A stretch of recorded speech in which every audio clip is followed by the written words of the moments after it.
አንዳንዴ ደሞዛችሁ የት እንደገባ ግራ ይገባችሁ። ብር እጃችሁ ላይ ብትን ይላል። ሰው ምን አርጎብኝ ነው? አዙረውብኝ ነው? አስደግመውብኝ ነው? አትበጹም። ዝም ብለህ ያስተካክለው። የትኛውንም ድግምት የትኛውንም መተት ጾምና ጸሎት ድል ሊነሳው ይችላል። ይችላል። አትጨነቁ። የማይፈታ ችግር የሚፈታው በጾም። ይህን እኛ አይደለም ያለው። በዚህ በማቴዎስ ወንጌል ምዕራፍ 17 ላይ አንድ ታሪክ ተጽፏል። ብዙ ጊዜ ማቴዎስ 17 ሲባል እኛ የምናስታውሰው ጌታችን 3 ደቀ መዛሙርቱን ይዞ ወደ ረጅም ተራራ ወጣ ይላል አይደል? ጴጥሮስ ዮሐንስንና ያዕቆብን ታቦር ተራራ ላይ ፊቱ እንደ ብርሃን እንደ ፀሐይ አበራ፣ ልብሱ እንደ በረዶ ነጭ ሆነ። ይህን ታሪክ እናውቃለን። ጌታ ወደ ተራራው የወጣው 3 ሐዋርያት ይዞ ነው። 3 ሐዋርያት ሲወጡ ስንት ይቀራሉ? 9 ይቀራሉ። 9 ደቀ መዛሙርት ከተራራው ስር ነበሩ። አንድ ችግር ገጥሟቸው ጭንቀት ላይ ነበሩ። ይገርማቸዋል። እዛ ብርሃን እየበራ ነው፣ እነሱ እዚህ ጨልሞባቸው። ምን መሰላችሁ? አንድ ሰውዬ ጋኔን የተያዘ ልጁን ይዞ ወደ ክርስቶስ መጣ እንዲፈወስለት። ይዞት መጣ። ጌታ 3ቱን ደቀ መዛሙርት ይዞ ተራራው ጫፍ ላይ ነው ያሉት። ደቀ መዛሙርት ስንት ናቸው? ደቀ መዛሙርቱ ደግሞ አጋንንት የማውጣት ስልጣን አላቸው። ሄደው አጋንንት ስለ ስም ተገዙልን ብለው መጥተው ለክርስቶስ ሁሉ ነግረውታል። አጋንንት ስለተገዙላችሁ ደስ አይበላችሁ፣ ስማችሁ በሰማያት ስለተጻፈ ደስ ይበላችሁ ሁሉ ብሏቸው። ስለዚህ አጋንንት ያወጣል። ስለዚህ ጌታ ባይኖርም ተማሪዎቹ ደቀ መዛሙርቱ ያወጡልኛል ብሎ ይህ ሰውዬ አመጣውና ያንን ልጅ እባካችሁ ይህንን ርኩስ መንፈስ አስወጡልኝ፣ ልጄ በጨረቃ ይጥለዋል አለ። በምን ይጥለዋል? ማታ ማታ ሲመሽ እያነሳ ይጥለዋል። አንዴ ወደ እሳት አንዴ ወደ ውሃ እያነሳ ያፈርጠዋል። አብሮት ያደገ ጋኔል ነው አለ። አብሮን ያደገው ከህፃንነቱ ጀምሮ እስካሁን ያሰቃየው እና እባካችሁ ይህንን ጋኔል ገስጻችሁ አስወጡልኛል። ይገርማችኋል። ይህ ጋኔል 9 ደቀ መዛሙርት ቢሉት ቢሰሩት አልወጣም አለ። ስንት ሆነው? መልሱልኝ። ደግሞ ምን አይነት ክፉ ጋኔል እንደሆነ ልንገራችሁ። ማለት የጋኔል ጥሩ የለውም፣ ግን ይሄ ክፉነቱ አይሰማም፣ አይናገርም። ምን አይልም። የት ነው ያዝከው ስትለው አይሰማም። መች ነው የምትወጣው ስትለው አይመልስም። ደንቆሮም ነው፣ ዲዳም ነው። ውጣ ቢሉት ወዲያ ቢሉት ለ9 እምቢ አለ። ይህን ጊዜ ጸሐፍት ፈሪሳውያን እዛ ቆመዋል፣ መሳቅ ጀመሩ። 9 ሆነው አቃታቸው ብለው። አሁን ምዕመናን እዚህ ጉባኤ ላይ ርኩስ መንፈስ ያለበት ሰው በጣም ቢረብሽ፣ እዚህ የረበሸውን ርኩስ መንፈስ ያለበት ሰው አምጥተን እዚህ ያሉ 9 ካህናት ውጣ ቢሉት አልወጣም ቢል እናንተ ምን ታስባላችሁ? አዲስ አበባ ውስጥ እኮ ቄስ የለም። ድሮም እኛ እናውቀዋለን። ድሮ ቀረ ካህን ምን ነው አይደል? ካህን የለም ነው። ለ9 ወዲህ ቢሉት ሌላ ቀን እንኳን ጋኔል ያወጡ ሐዋርያት እኮ ናቸው። ይገርማቸው። ሌላ ቀን አውጥተዋል። አሁን ግን እምቢ አለ። ከዛ ይሁድ ይሾካሾካሉ፣ ይስቃሉ። ሐዋርያት 9 ሽምቅቅ ብለው ቆመዋል። ጋኔሉ ልጁን ያንፈራፍረዋል። ይህ ሲሆን ጌታ 3 ደቀ መዛሙርቱን ይዞ ብርሃነ መለኮቱን ምን እያለ ነው? እያበራ ነው። ጴጥሮስ እዛ ቆሞ ጌታ ሆይ በዚህ መሆን ለኛ፣ አቤት ወንድሞች እዛ ይሰቃያሉ፣ አንተ በዚህ መሆን ለኛ መልካም ነው። አንተ ሲመጭ እኮ አይታየም የሰው ችግር። ከዛ ጌታ ከዚያ ተራራ ወረደ። ሲወርድ ያ ሰው እየቀረበውና ጌታ ሆይ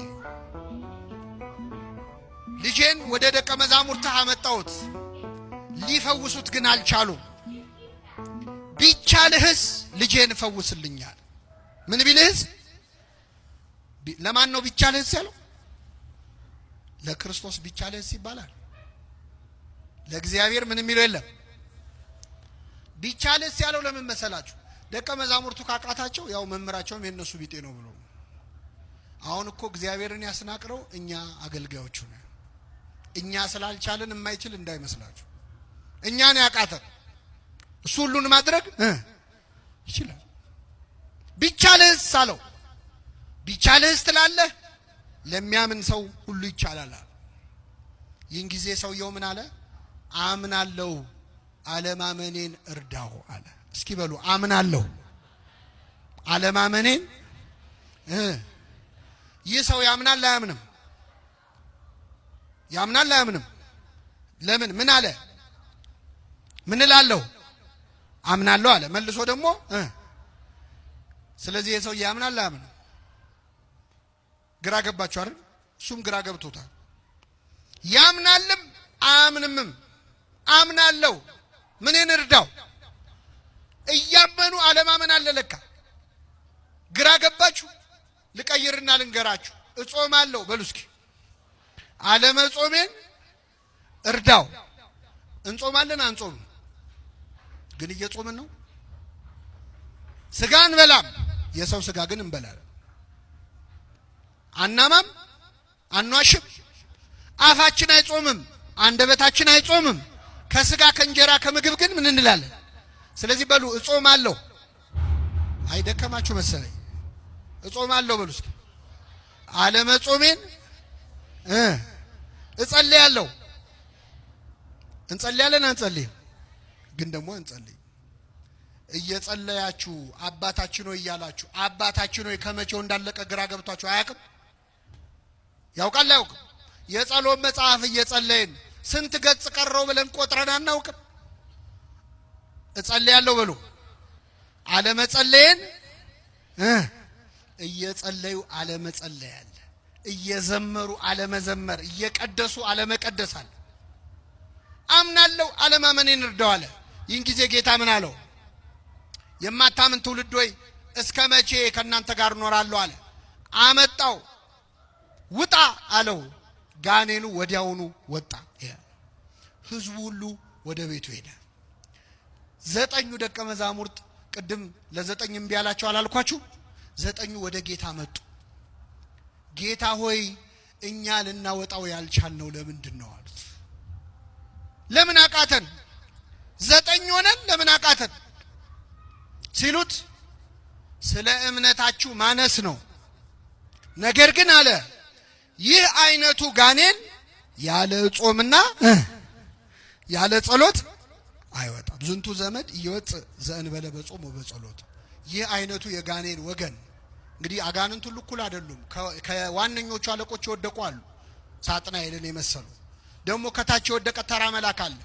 እንዲህ አይነቱ ወገን እንዲህ አይነቱ ነገድ ያለ ጾምና ያለ ጸሎት አይወጣም ማለት። ከኔ ጋር ናችሁ ምእመናን? አሁን እኛ እዚህ ይህንን ትምህርት የምትሰሙ ምእመናን አልወጣ ያለ ጋኔን የለብንም? እስቲ አስታውሱ። ከልጅነት ጀምሮ እምቢ ያለ አልወጣ ያለ ችግር መጀመሪያ እስቲ ሀገራችን ኢትዮጵያ አልወጣ ያለ ጋኔን የለባት? አንዴ ወደ እሳት አንዴ ወደ ውሃ ይጨምረዋል ተብሏል። ሀገራችን ኢትዮጵያ አንዴ ወደ ሰላም አንዴ ወደ ጦርነት የሚጨምር ጋኔን የለባት? አለባት። አንድ ሰሞን እፍ ብለን በፍቅር እንላለን፣ ጥቂት ቆይተን እንጋደላለን። መቼ ነው የምናርፈው? የዚች ሀገር ሰላም መቼ ነው የሚመጣው? ያቺ ሴት መታ ጨርቁን ነክታ ደሟ ቀጥ አለ ይላል። ደሟ የፈሰሰው ለስንት ዓመት ነበር? አቤት! የኢትዮጵያ ደም ለስንት ዓመት ፈሰሰ? መቼ ነው የሚቆመው የኢትዮጵያ ደም? እንደው ከኛ መሃል የጌታን ጨርቅ የሚነካ ሰው ጠፋ?